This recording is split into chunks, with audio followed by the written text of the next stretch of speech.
Hola chiquillos, son las 5:30, vamos a empezar la clase número 3. Ojalá que me digan si se escucha bien para que no tengamos ningún problema. Ya están conectados los alumnos. Sí, ya empezamos. ¿Se escucha bien, chiquillos? Ok. Vamos a dar inicio entonces a esta clase. Igual como las clases pasadas, vamos a dar un breve repaso a lo que estábamos viendo la clase anterior. Y para que recordemos un poco que estábamos hablando de la colonia, de la sociedad colonial en Chile, siglos XVII y XVIII. Hablamos sobre las instituciones administrativas en América, todo lo que tenía que ver con el virreinato, la gobernación, todas esas cosas. La economía colonial, hablábamos del siglo del ganado y el siglo de la agricultura, o el siglo del trigo también. Y además hablábamos de la iglesia y la difusión del catolicismo en América. O sea, hablábamos también sobre el impacto que tuvo en la sociedad colonial todos estos nuevos procesos y cambios que se van a dar con la dominación española. Así que eso es lo que estábamos viendo y vamos a partir hoy día con el siglo XIX. Vamos a hablar sobre el proceso de la independencia. Para eso, el objetivo de la clase de hoy entonces tiene que ver con evaluar el impacto de la guerra de independencia en los primeros años republicanos y pondrá los diversos factores que explican la temprana estabilidad política de Chile.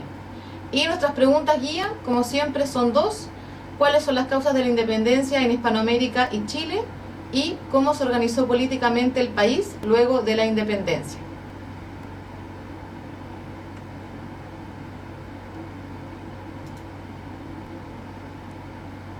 Así que, teniendo eso en cuenta, entonces, partimos inmediatamente con las causas de la independencia hispanoamericana y chilena. Tenemos que tener en cuenta, chiquillos, que el proceso de independencia, a partir del primer tercio del siglo XIX, 1800-1830, va a implicar un punto de inflexión histórica para todas las colonias americanas de este momento. Es un quiebre bien importante que se da a nivel continental, y eso tiene causas tanto internas como externas. O sea, hay antecedentes que tienen que ver con la propia conformación de la sociedad en América, en las colonias américas en este momento, principalmente durante la colonia.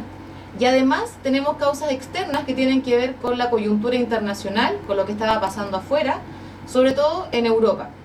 Así que tenemos esas dos líneas que hay que analizar para ver por qué las colonias en este periodo, justamente a principios del siglo XIX, empezaron a llevar a cabo un proceso de independencia. Así que estamos empezando solamente, Valeria, para que no te pierdas. Estamos hablando sobre las causas de la independencia en Hispanoamérica y en Chile. Así que vamos a hablar primero sobre las causas internas, o sea, estos procesos que se están dando dentro de las colonias y que tienen que ver principalmente con la forma en que se está conformando la sociedad colonial en esta época. Y ustedes, por eso yo les pongo esta pirámide, para recordar un poco lo que veíamos la clase pasada. Estábamos hablando entonces de que la sociedad colonial estaba configurada como una sociedad jerárquica de castas o de estamentos, o sea, de grupos sociales bien diferenciados en cuanto a condiciones socioeconómicas también y políticas. Y teníamos en la cabeza de esta sociedad colonial a los españoles o a los peninsulares. ¿Por qué se llaman peninsulares? Porque provienen de la península ibérica, donde está ubicado España, y que son los primeros conquistadores y sus descendientes, que son los que van a tener la mayoría de los privilegios y la mayoría de los cargos políticos y administrativos también.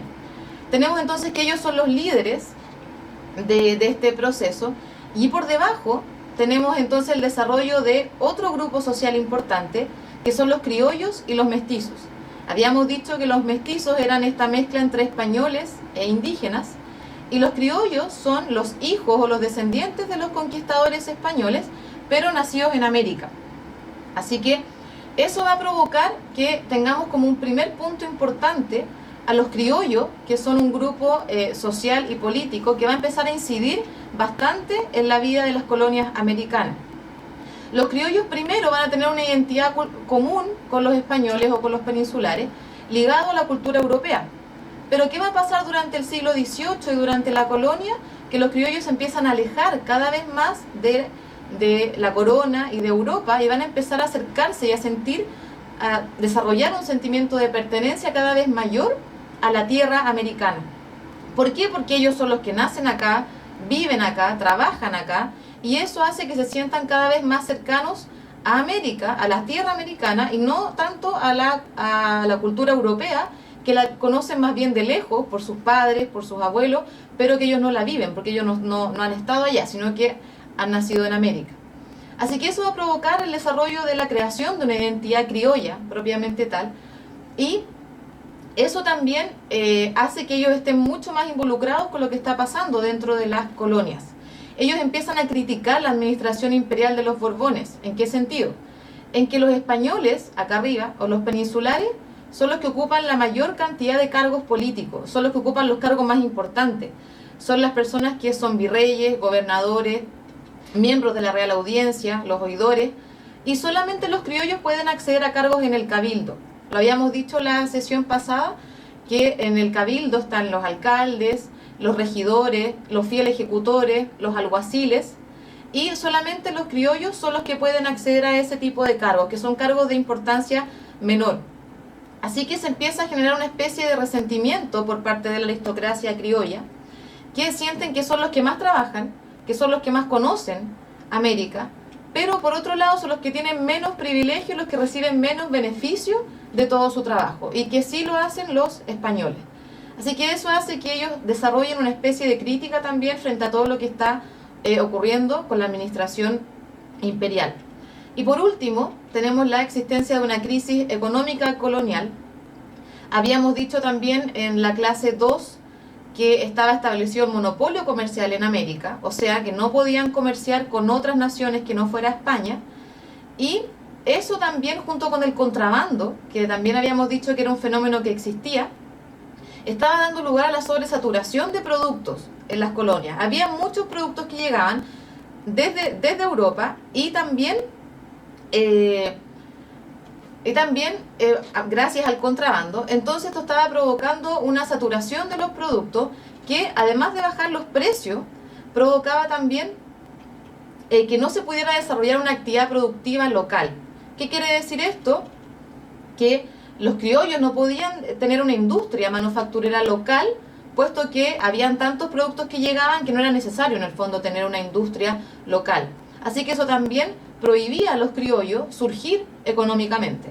O sea, tenemos aquí trabas políticas y trabas económicas, trabas sociales también, que hace que los criollos se sientan un poco en una posición secundaria con respecto a los españoles. Así que eso también, esas son causas internas que son importantes para ver entonces el desarrollo de un sentimiento de independencia, no tanto de independencia, pero sí de separación con los lazos coloniales que se establecen con Europa.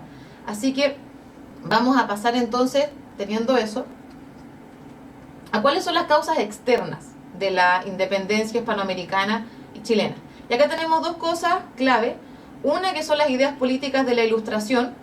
Desde el siglo XVIII sabemos que hay un movimiento político, que es la Ilustración, que está llevado a cabo por varios autores como John Locke, Montesquieu también, Rousseau, que proponen ciertas teorías nuevas respecto a la política de la época, como por ejemplo la separación de poderes del Estado, como la soberanía popular, y eso hace también, John Locke por supuesto, eso hace también que haya una crítica entonces al origen divino de los reyes, y en consecuencia entonces hay una crítica a la monarquía española, propiamente tal, al sistema monárquico. Así que esas ideas se van a empezar a llevar a la práctica en varios procesos importantes, históricos, dentro de los que contamos la independencia de los Estados Unidos de Norteamérica, desde 1775 hasta 1783, con la firma ya de la Declaración de Independencia con respecto al Imperio Británico en 1776, y además en la Revolución Francesa, con sus postulados de libertad, igualdad y fraternidad. Eso hace entonces que a América, a las colonias americanas, empiezan a llegar estas noticias de lo que está pasando en Estados Unidos, en Francia, y estas ideas políticas de la Ilustración van van modificando el modo de pensar también de la aristocracia criolla. Así que también son principios importantes que se van a empezar a pensar en América, cosa que no existía antes. No había una crítica en el fondo a la monarquía ni a cuál era el origen del poder de los reyes. Eso se estaba llevando a cabo también ahora, a partir del siglo XVIII, y también tenemos a principios del siglo XIX. Y tenemos entonces que todas estas causas que hemos estado viendo, que son en realidad tan fragmentadas, son cosas que se están llevando a cabo de manera muy lenta, de manera espaciada en distintos grupos, sobre todo en los criollos, pero ahí tiene que haber una coyuntura importante aquí, histórica, para que todas estas ideas empiecen a llevarse a cabo. Y eso va a ocurrir gracias a la invasión napoleónica a España en 1808. Rápidamente, viendo un poquito de contexto, sabemos que Francia está en un conflicto militar con el Imperio Británico, y eso provoca que Francia decrete el bloqueo comercial hacia Gran Bretaña. ¿Qué es lo que ocurre ahí? Bien rápido, que Portugal se niega a este bloqueo comercial, y por lo tanto Napoleón Bonaparte decide invadir Portugal.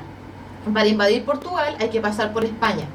Así que Napoleón llega a España en 1808 y toma prisionero al heredero del trono, que era Fernando VII. Y eso provoca entonces que se deje ese nombre a José Bonaparte, que es el hermano de Napoleón, Pepe Botella, conocido con ese nombre, lo deje a cargo de la monarquía, lo deje como nuevo monarca. Y eso, por supuesto, que va a ser visto con bastante molestia por parte del pueblo español, el que decide empezar a formar ciertas juntas locales de autogobierno para poder ver qué se hacía y para expresar también el rechazo y el no reconocimiento a José Bonaparte como monarca. Y estas juntas de gobierno, que son locales, que son de cada provincia, van a empezar a conformar un organismo central, que es la Junta Central de Sevilla, y posteriormente llamada el Consejo de Regencia, que lo que va a hacer es intentar resguardar la fidelidad al rey Fernando VII mientras éste estuviera en cautiverio y hasta que no fuera liberado. Eso provoca entonces todo este proceso que se está llevando a cabo en España. Son noticias que van a empezar a llegar a América y que van a empezar a ser analizadas por los criollos, por la aristocracia criolla. Y hay dos caminos aquí que se pueden tomar en torno a esta coyuntura que está ocurriendo en España. Uno es seguir las directrices del Consejo de Regencia, que manda entonces resguardar la fidelidad al rey y esperar que sea liberado. Y por otro lado, tomar el ejemplo también de las juntas locales de autogobierno y empezar a formar sus propias juntas autónomas. A partir de 1808, a partir del inicio del siglo XIX, la mayoría de las colonias americanas empieza a tomar esta segunda opción. Es decir, empieza a intentar formar juntas autónomas para tomar sus propias decisiones con respecto a lo que está pasando con la corona española. Y eso entonces es en base a un principio que va a ser como el germen de la independencia en esta época, que es el derecho al autogobierno provisional. Ellos dicen entonces que las colonias americanas no pertenecen, no tienen que obedecer al Consejo de Regencia, sino que son colonias que pertenecen al rey. Por lo tanto, ellos no tienen la obligación de seguir lo que ordena el Consejo de Regencia, que es este organismo central que está llevando a cabo el proceso de organización política mientras está cautivo Fernando VII en España. Así que ellos deciden tomar una opción distinta y nombrar entonces y basar todas sus decisiones en este principio que es el derecho al autogobierno.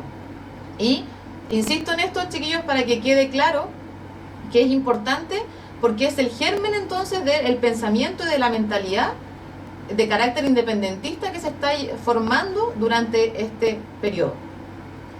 Voy a dar espacio a preguntas, no las voy a olvidar, pero vamos a dejar un espacio para que respondamos todas las dudas, para que hagamos una pausa. Pero contarles entonces, teniendo en cuenta estas causas internas y estas causas externas, que tenemos que el proceso entonces de independencia es un proceso que vamos a ver en Chile, por supuesto, porque es lo que nos convoca aquí, pero que es un proceso que hay que tener en cuenta que es a nivel latinoamericano. Es un proceso que parte con lo que ustedes están viendo en el mapa aquí en color celeste, que son las primeras naciones que van a empezar a llevar a cabo la independencia. dentro de las que se cuenta Chile, Argentina, Paraguay, Ecuador, Colombia, Venezuela, México, por ejemplo, que a principios, en la primera década del siglo XIX, empiezan a llevar a cabo este proceso y que son seguidas por los países que están en verde, que son Perú, Bolivia, Uruguay, Brasil. Es un proceso entonces a nivel continental y además es un proceso a largo plazo que corre más o menos de la primera mitad del siglo XIX e incluso llegando a algunos países al siglo XX. Si ustedes se fijan aquí en el mapa. Y las colonias se independizan de España, por supuesto, pero hay unas poquitas que tienen otros países bajo su dominio, que son Guyana, por ejemplo, que pertenecía al Reino Unido, Surinam, a los Países Bajos, Haití, que es de Francia, y ahí ustedes se van dando cuenta, Belice, por ejemplo, al Reino Unido, que son los países que también consolidan su independencia, no en el siglo XIX como lo vamos a ver nosotros en el caso de Chile, sino que en el siglo XX.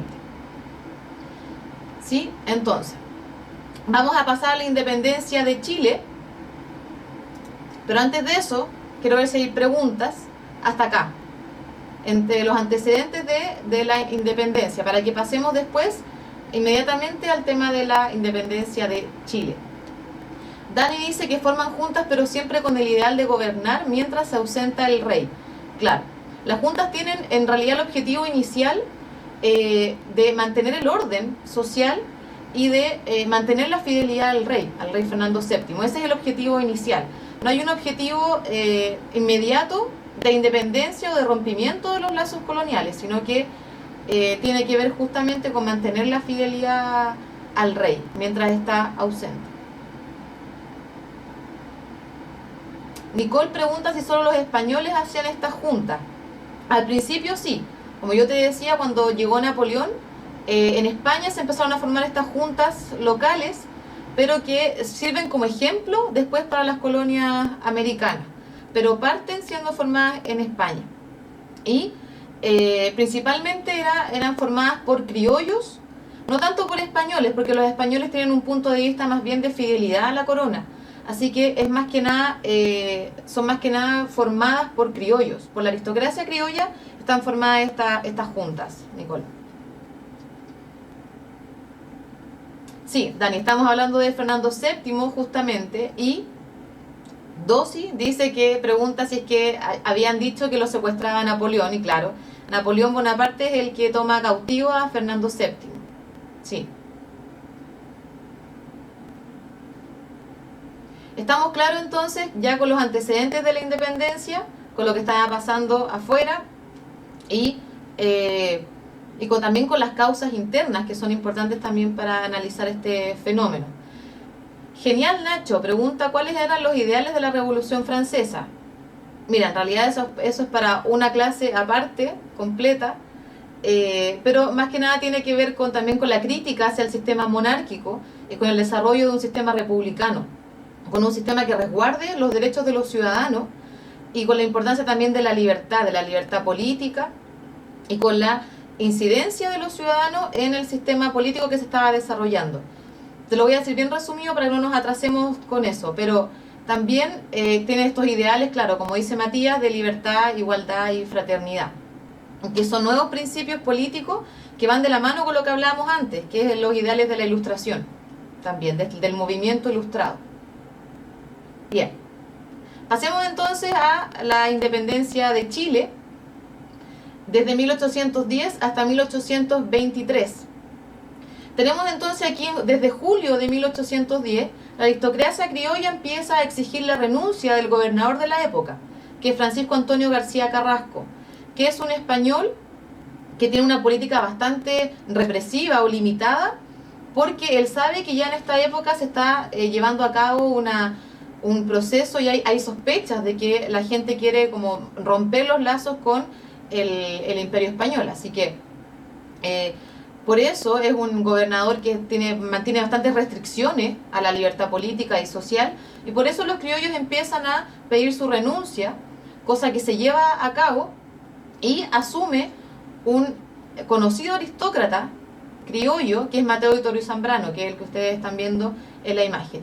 Y él convoca el primer cabildo abierto el 18 de septiembre de 1810, fecha conocida por todos. Y lo que hace este cabildo abierto, abierto en el sentido de que estaba abierto a todos los vecinos de la ciudad de Santiago, para que tengamos bien en cuenta que este cabildo, esta reunión, convoca primero a los sectores aristocráticos, a los criollos, y además solamente de la ciudad de Santiago. Este es un proceso que empieza a llevarse a cabo en la capital y todavía no incluye las provincias. Vamos a ver qué pasa con las provincias después.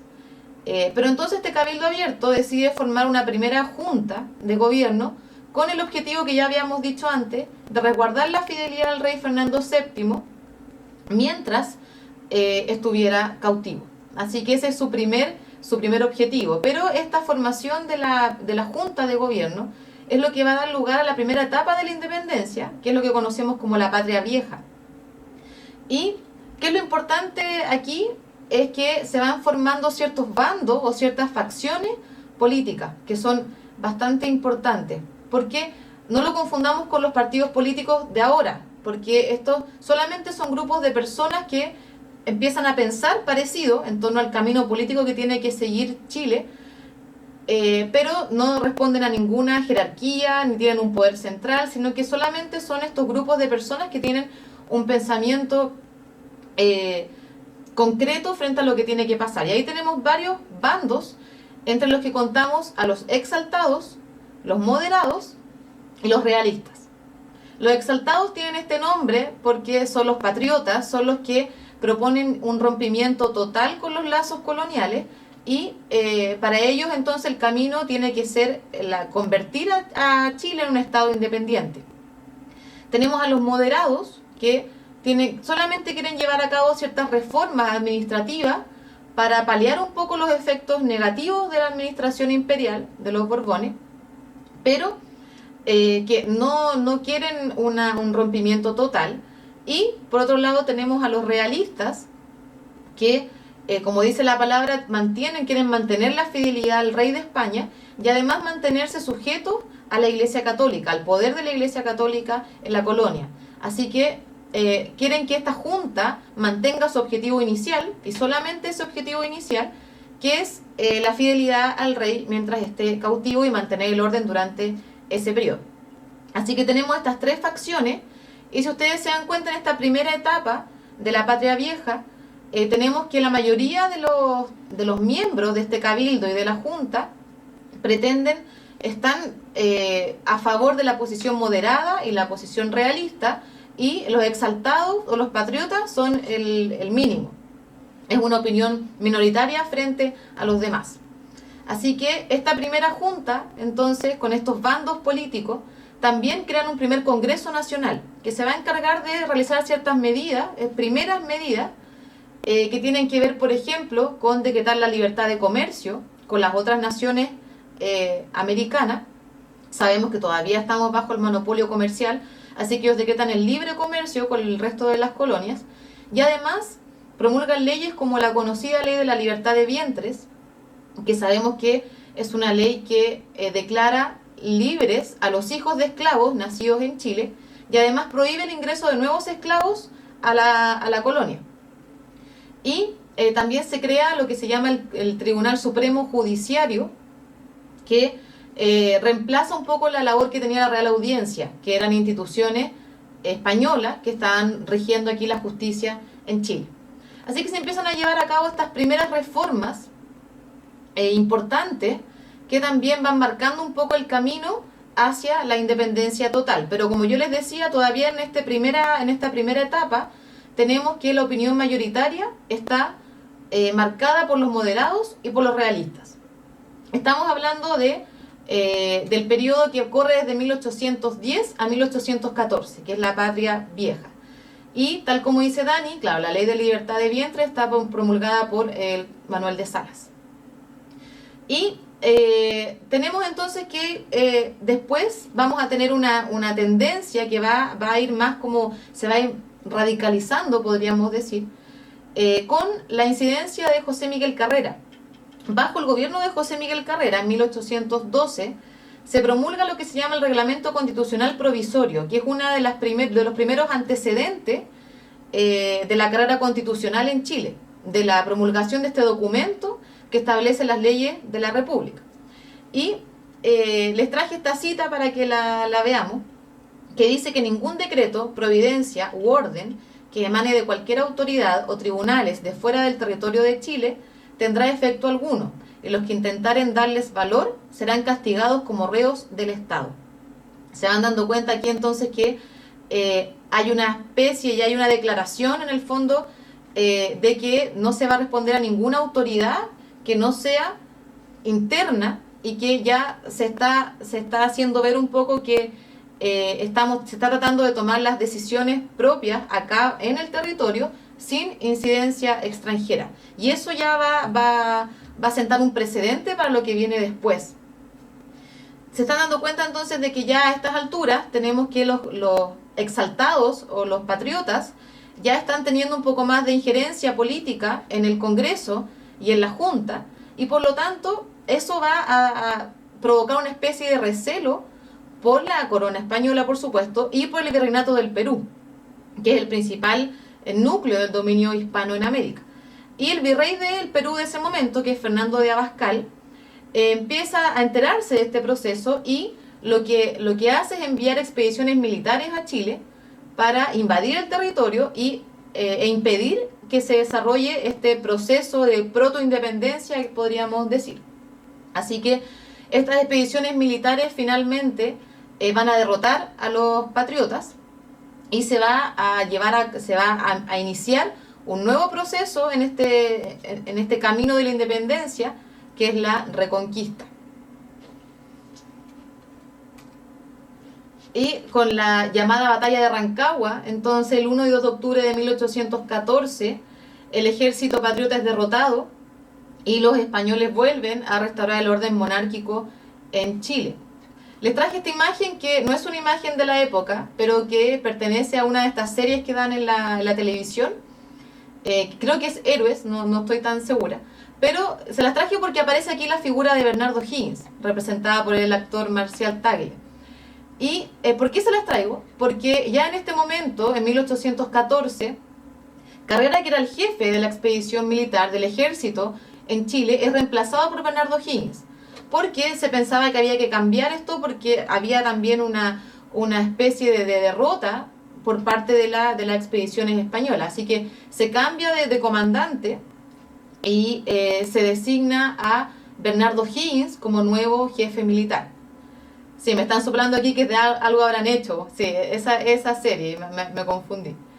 Pero claro, Bernardo Higgins asume entonces la jefatura militar, y aún así son derrotados, pero es importante saber que aparte de la derrota por parte de los ejércitos realistas, además de eso tenemos que en esta época, a partir de 1814, hay algunas diferencias, divisiones internas.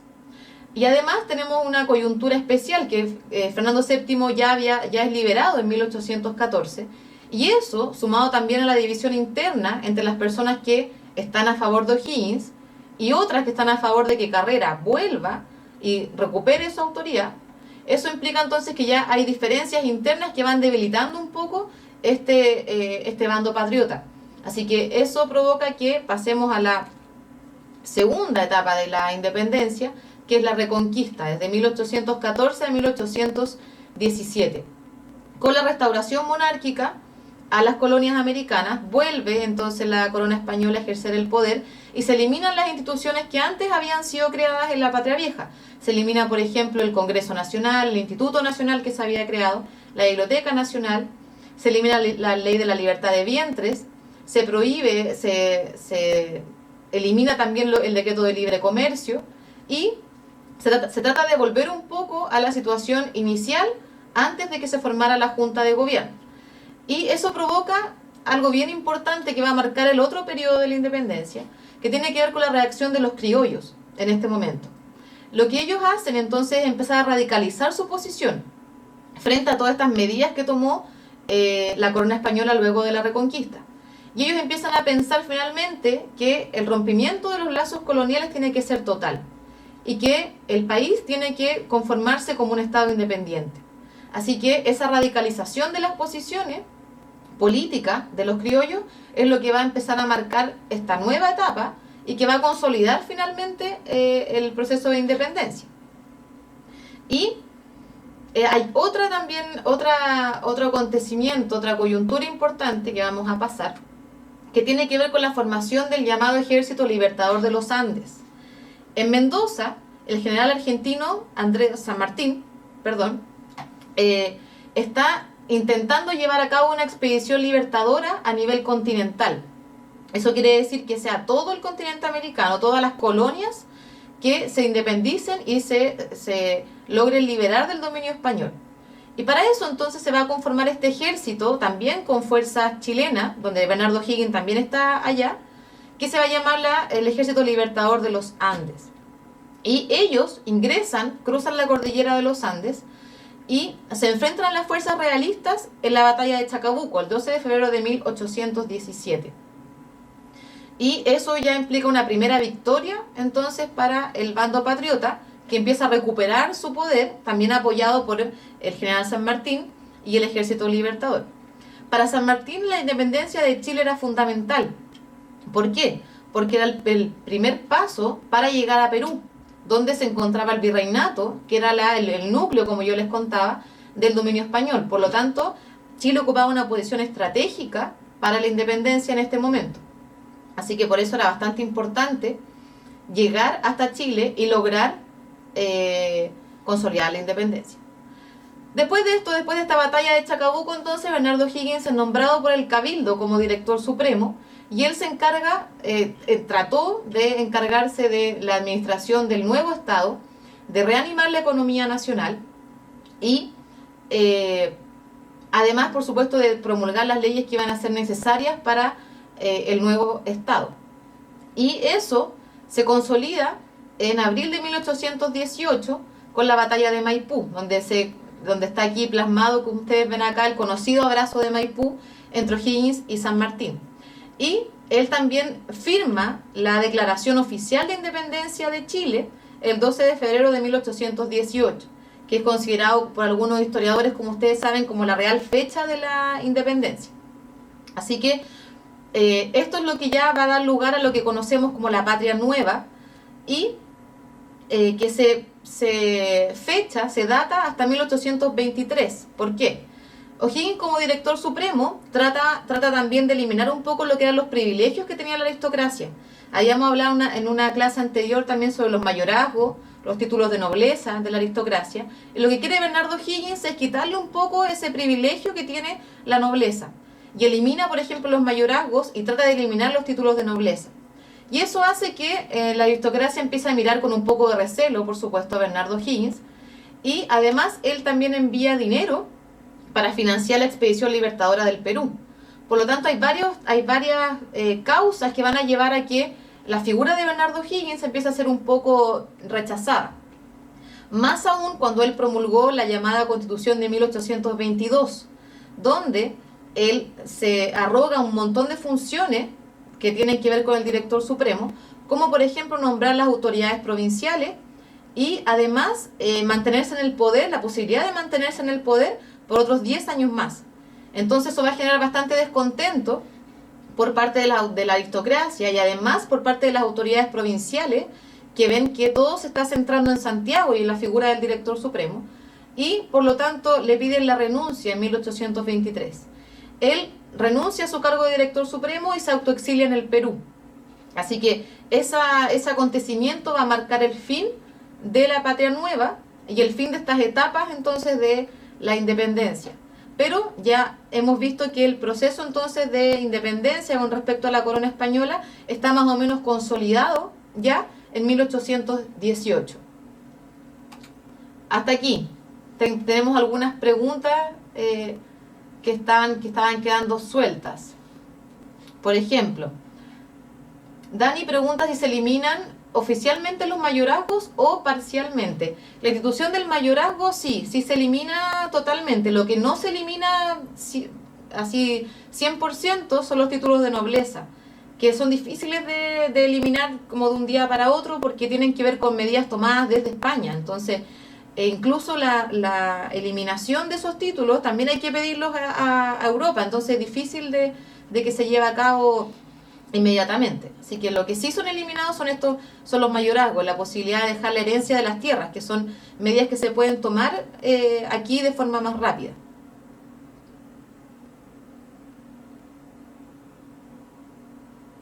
En la etapa de Reconquista, también dice Dani, se relegaron a muchas personas a la isla de Juan Fernández. Claro, se tomaron prisioneros a personas que estaban consideradas en todo el bando patriota, justamente. ¿Y qué fue de Manuel Rodríguez? También que es una buena pregunta. Manuel Rodríguez participó dentro de la expedición libertadora del Ejército de los Andes, también con esta técnica de las guerrillas o de las montoneras, que se iban formando en distintos puntos de la región, y ahí Manuel Rodríguez tuvo una importancia bastante grande en ese periodo. No lo tocamos porque tenemos que ir dejando de lado también ciertas cosas para avanzar más rápido, pero claro que es importante.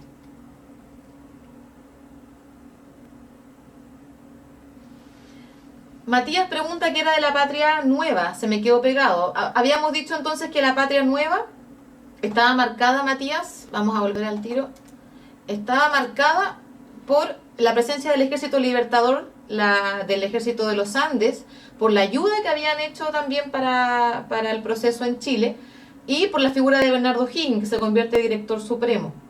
En resumen, habíamos dicho eso, y que finalmente en este periodo en la Patria Nueva se consolida la independencia con la firma de la declaración en 1818.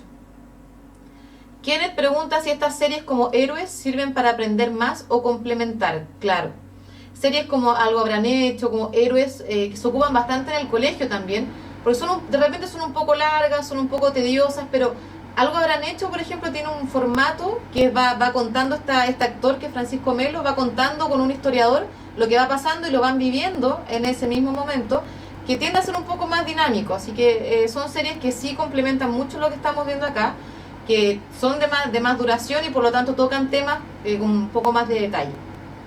Sí. Alicia pregunta si entre la ley chilena no se reconocían los títulos de nobleza. Es que la ley chilena en este momento todavía se está desarrollando, así que en términos legales todavía están las disposiciones de la corona española.